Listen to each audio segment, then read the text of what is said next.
All right, man, let's check out what's going on in the war right now. In Cambodia and Thailand, who's winning, who's losing, huh? ជាកម្ពុជាបាន Show បាញ់ you ផ្ what's លោង up. ចំទីបញ្ជាការអនុស្នាតូចនិងឃ្លាំងក្របរបស់យោធាថៃនៅទិសប្រាសាទតាក្របី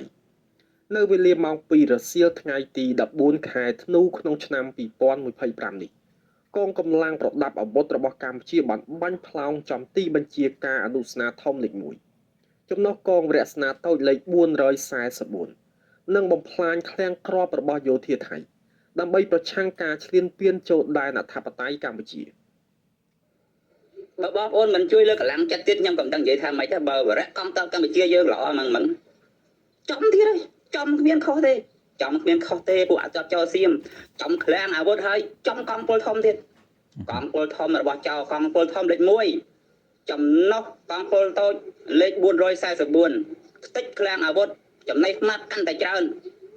បងប្អូនគិតមើលទៅមិនអោយសរសើរធ្វើម៉េចថ្ងៃទី4នេះថ្ងៃទី14ខែ12 2025នេះវេលាម៉ោងជាង2រសៀលវរៈកងទ័ពកម្ពុជាយើងដាក់ចំល្អណាស់បងប្អូនហើយ រីឯនៅព្រៃច័ន្ទបឹងត្រកួនវិញសៀមបាក់តបរត់ចោលរថទាសដែកប្រភេទ BTR 3E1 ទាហានសៀមឈ្លានពានចូលភូមិព្រៃច័ន្ទក្បែរភូមិជោគជ័យបាក់តបរត់ចោលរថទាសដែកយោងទៅតាមសារព័ត៌មានថៃមួយដែលគេផ្សាយថាអ្នកបើកបរបើកធ្លាក់រណ្ដៅតើទាហានថៃស្រវឹងឬដែលបើកធ្លាក់ផ្លូវច្បាស់ជាត្រូវកងទ័ពខ្មែរវាយស្កាត់ទប់ទល់ពួកវាហើយភ័យពេករត់ចោលខ្មោចរត់ចោលរថទាសដែក នេះហើយសភាពរថពាសដែកមួយគ្រឿងដែលវរៈកងទ័ពកម្ពុជាវាយបណ្ដេញឲ្យបាក់តបរត់ចោលទាំងរថពាសដែកមួយគ្រឿងតម្លៃខ្ទង់ប្រហែល9សែន So the Thai army invaded with their tank. For some reason they panicked or whatever the fuck, and they jump out and ran back. What kind of shit is that, man? It's weird. Lady boys, we find with lady boys. When shit go a little sour, they panic and they run. That explains why they lady boys. ឬដល់1លាន3សែន8ម៉ឺនដុល្លារនៅក្នុងសង្គ្រាមថៃឈ្លានពានមកលើប្រទេសកម្ពុជាថៃស្លាប់មិនតិចនោះទេតែថៃប្រកាសថាទ័ពរបស់ខ្លួនបាត់បង់ជីវិតតែ15នាក់នោះទេ Look at that shit. They all fucking die. Got slaughtered with their flag. Chop boast and brag with their flag, and look what happened. They invade our land, man. See that? And that's what happened, man. Who in the fuck invade people's land and not get murked, not get destroyed like that? They think they slick and came over with their flag too. That's so fucked up, man. ប៉ុន្តែយោងទៅតាមប្រភព TVK បន្ទាយមានជ័យតាមរបាយការណ៍ពីផ្ទៃក្នុងកងទ័ពថៃទាហានថៃបានស្លាប់និងរបួសច្រើនណាស់នៅថ្ងៃទី13ខែធ្នូយោធាថៃស្លាប់ជាង 4000 នាក់និងរបួសជិត 10000 នាក់នៅតាមសមរភូមិតាមបណ្ដោយព្រំដែនកម្ពុជាថៃ Cambodians say we killed like at least 4,000 of them and injured like 10,000 of them. You know what I'm saying? But Thai people, Thai army or whatever fuck,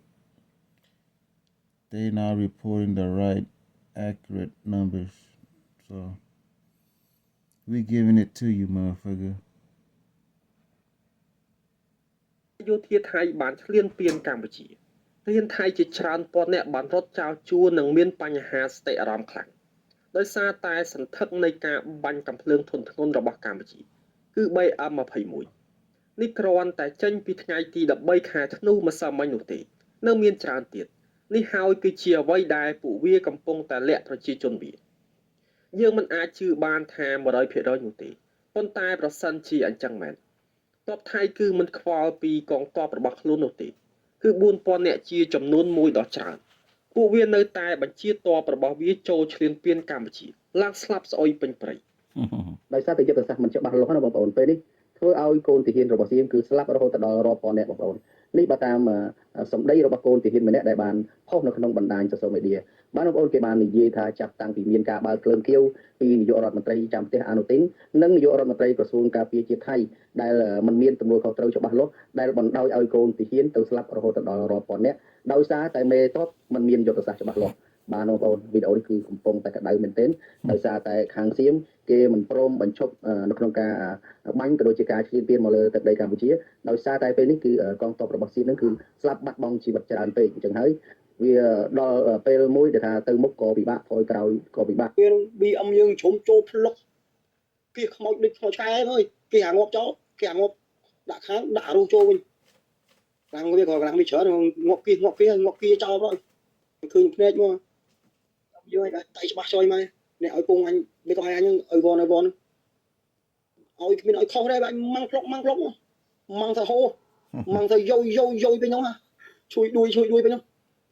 គឺទៅ BM21 នេះសំតែគេដាក់ឈ្មោះអតិរិទ្ធ BM21 សំមែនអានេះអើយអញឃើញភ្នែកចាហោះលើក្បាលអញធ្លាក់ផ្លុកឲ្យវាម្ដង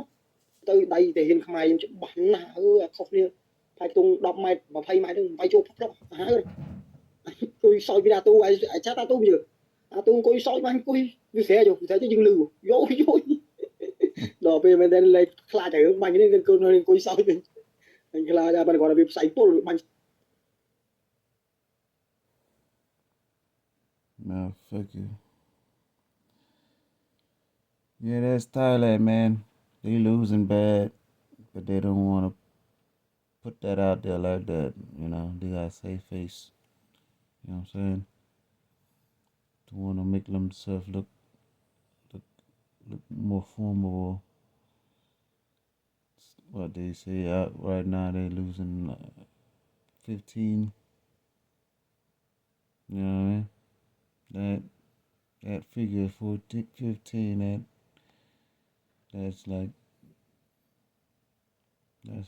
what? Making it's like peanuts, you know. No, it's nothing. While they saying all that, they'll go keep fighting. They can't. They got safe faces, right? They got a safe face. That's why they keep fighting and postponing and changing prime minister in the middle of the war. Yeah, it's hectic out in Thailand, man. They just all these cover-ups. All these cover-ups is not serving them well. You know what I'm saying? Trump is, you know what I mean, doing the right thing, mediating. But Thailand, they the one that say, nah, you're gonna keep fighting. Alright, keep fighting, keep losing your soldiers, motherfucker. That's what's gonna happen, bitch.